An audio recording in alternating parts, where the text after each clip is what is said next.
அனைவருக்கும் வணக்கம். திருநெல்வேலி ஜோதிடர் சொக்கலிங்கம் என்ற யூடியூப் சேனல் இது வரைக்கும் 1000க்கும் மேற்பட்ட பேர்களுக்குண்டான பலன்கள் பதிஞ்சிருக்கிறேன். ஸோ இந்த சேனலை சப்ஸ்கிரைப் பண்ணிவிட்டு ஹோம் பேஜில் போய் வீடியோஸில் பார்த்து அந்தந்த பேருக்குடையவங்க உங்கள் பேர்களுக்குண்டான பலன்கள் தெரிஞ்சுக்கோங்க. குறிப்பாக அந்த ருத்ரனேஷ் அப்படிங்கிற பேருடையவங்க உங்கள் குடும்பத்திலே சொந்தக்காரங்களே நட்பு வட்டாரத்தில் இருந்தாங்கன்னா அவங்களுக்கு நம்ம வீடியோ லிங்க் தயவு செஞ்சு ஷேர் பண்ணுங்கள். நிறைய நண்பர்கள் ஜோடத்தி மேல் பற்றுக்கொண்டு நிறைய இடங்களில் ஜோதிடம் படிச்சுமே ஒரு ஜாதகத்தை கையில் கொடுத்த பலன் சொல்ல திணறக்கூடிய ஜோதிட நண்பர்களுக்கும் ஏற்கனவே ஜோடத்தை தொழிலாக பார்த்துக்கிட்டு இருக்கிற ஜோதிட நண்பர்களுக்கும் ஜோதிடப்பரியார் புத்தகங்கள் மக்கள் முதலின் தைரியமோ துல்லியமோ பலன் சொல்ல உதவும்.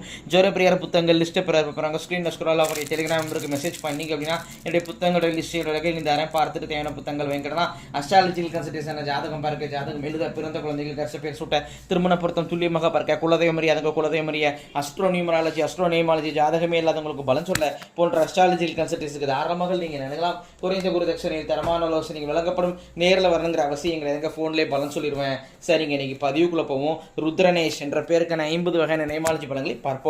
ஃபஸ்ட்டு பாயிண்ட் தைரியசாலியாக இருப்பீங்க. ரெண்டாவது பாயிண்ட் சொந்த ஊர்லேயோ அது பழகின ஊர்லேயே தான் வாழ ஆசைப்படுவீங்க.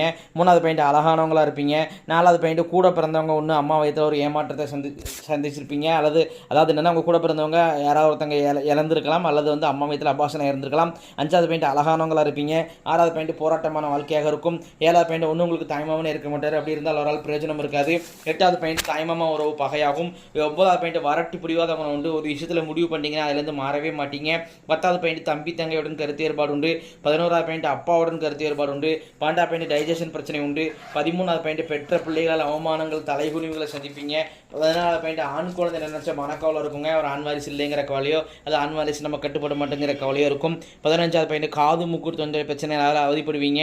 16வது பாயிண்ட் அப்பா வந்து முன்கோபியாக இருப்பார். 17வது பாயிண்ட் அம்மாவுக்கு வந்து நிம்மதி இல்லாத வாழ்க்கையாக இருக்கும். 18வது பாயிண்ட் இளம் வயதிலேயே அப்பா இழந்திருப்பீங்க, இல்லைன்னா 40 வயசுக்குள்ள அப்பா இழக்கக்கூடிய அமைப்புகள் உண்டு. 19வது பாயிண்ட் அப்பா வந்து ஒரு கூட பிறத்த உடன்பிறப்ப பேச்சுவார்த்தை விலைக்கு வச்சிருப்பாரு. 20வது பாயிண்ட் அம்மா அப்பாவுக்கு இடையே ஒற்றுமை குறைபாடு பிரச்சனை இருக்கும். 21வது பாயிண்ட் அடிக்கடி டிராவல் பண்ணுவீங்க. 22வது பாயிண்ட் அம்மா வழியில் அறுப்பாயில் இறந்து போனவங்க உண்டு, அவங்கள நினச்சி நீங்கள் அமாவாசை தரும், தயிர் சாதானம் கொடுப்பது உங்களுக்கு புண்ணியத்தை தரும். 23வது பாயிண்ட் சொந்த வீடு யோகம் உண்டு. 24வது பாயிண்ட் உங்கள் அப்பா வந்து உங்கள் தாத்தாவுக்கெல்லாம் தீர்த்திறப்பமே சரியாக கொடுத்துருக்க மாட்டார், ஸோ இது பித்ரு சாபம், அவசியம் தீர்த்திறப்பங்கள் கொடுக்கணும். 25வது பாயிண்ட் இதன் காரணமாக ஒரு குழந்தை உங்களுக்கு ஏமாற்றத்தை தரும். 26வது பாயிண்ட் அம்மா கூட பிறந்தவங்க ஒருத்தங்களுக்கு மன வாழ்க்கை பாதிக்கப்பட்டிருக்கும். 27வது பாயிண்ட் அம்மாவுக்கு ஹெல்த் பிரச்சனைகள் இருக்கும். 28வது பாயிண்ட் உங்களுக்கு உட்கார இடத்துல பயில்சாலையில் கூப்பளத்தாலே அவதிப்படுவீங்க. 29வது பாயிண்ட் சொந்த தொழில் நீங்கள் செய்யக்கூடாதுங்க, மீறி செஞ்சால் நஷ்டமாயிரும். 30வது பாயிண்ட் கடன் பிரச்சனை உண்டு. 31வது பாயிண்ட் வாகன யோகம் உண்டு. 32வது பாயிண்ட் வெஹிக்கிள் அடிக்கடி ரிப்பேர் ஆகும். 33வது பாயிண்ட் கலைகளில் ஆர்வம் ஈடுபாடு அதிகமாக இருக்கும். 34வது பாயிண்ட் ஏதாவது ஒரு கலையை தெரிஞ்சு வச்சிருப்பீங்க. 35வது பாயிண்ட் மனைவிக்கு வந்து எப்போதும் ஏதாவது ஒரு ஹெல்த் பிரச்சனை இருந்துக்கிட்டே இருக்கும். 36வது பாயிண்ட் உங்கள் மனைவி உங்களால் புரிஞ்சுக்கிடவே முடியாதுங்க, அவங்க எப்படி பிஹேவ் பண்ணுங்க உங்களால் கெஸ் பண்ணவே முடியாது. 37வது பாயிண்ட் வருமான உயர்வு உண்டு. 38வது பாயிண்ட் அம்மாவுடன் கருத்து ஏற்பாடு உண்டு. 39வது பாயிண்ட் திருமணத்துக்கு அப்புறம் முன்னேறுவீங்க. 40வது பாயிண்ட் ஸ்கின் அலர்ஜி பிரச்சனை உண்டு. 41வது பாயிண்ட் வேட்டையை பணம் கொடுத்து ஏமாந்துருப்பீங்க. 42வது பாயிண்ட் கடன் பிரச்சனை உண்டு. 43வது பாயிண்ட் நீங்கள் வேலை பார்த்தாலும் சரி தொழில் செஞ்சாலும் சரி நிரந்தரமின்மை பிரச்சனை இருக்கும். 44வது பாயிண்ட் தேவைக்கு பணம் கிடைச்சிரும், பண தட்டுப்பாடே இருக்காது. 45வது பாயிண்ட் உங்கள் மேலே கண் திருஷ்டி அதிகமாக இருக்குங்க, ஸோ திருஷ்டி போடுவது நல்லது. 46வது பாயிண்ட் தூக்கம் சரியாய் வராது. 47வது பாயிண்ட் வித்தியாசமான கனவுகள் நைட்டில் வருங்க. 48வது பாயிண்ட் பெற்ற பிள்ளையுடன் சகஜமான உறவு இருக்காதுங்க. 49வது பாயிண்ட் செய்வன பிரச்சனை இருக்குதுங்க, அது உங்கள் பேரே சொல்லுது. இதுக்கு உண்டான சிம்டம்ஸ் சொல்லி நிரூபித்து காட்ட முடியும். ஏன்னா இந்த காலத்தில் நான் செய்வனேன்னு சாதாரணமாக சொல்லிட்டீங்கன்னு நம்ப மாட்டீங்க.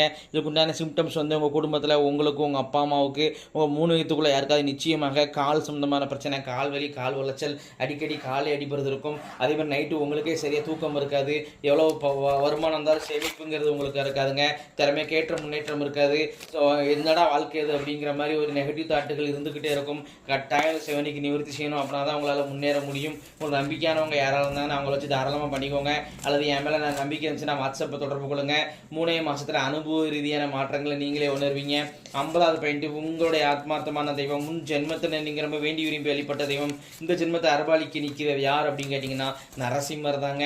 இத்துடன் ருத்ரனேஷ் என்ற பேருக்கான 50 வகையான நேமாலஜி பலன்கள் முடிவடைகின்றன. இங்கே பேரை வச்சு 50 பலன் சொல்கிறேன் அப்படின்னு ஜாதகத்தை வச்சு நல்லா அதிகமாகவும் எவ்வளோ துல்லியமாகவும் சொல்லுவேன் அப்படிங்கிறத யோசிச்சு பாருங்க நண்பர்களே. ஸோ ஒரு முறை அஸ்ட்ராலஜிக்கல் கன்சல்டேஷனுக்கு வாங்க. நன்றி நேயர்களே, நன்றி, வணக்கம்.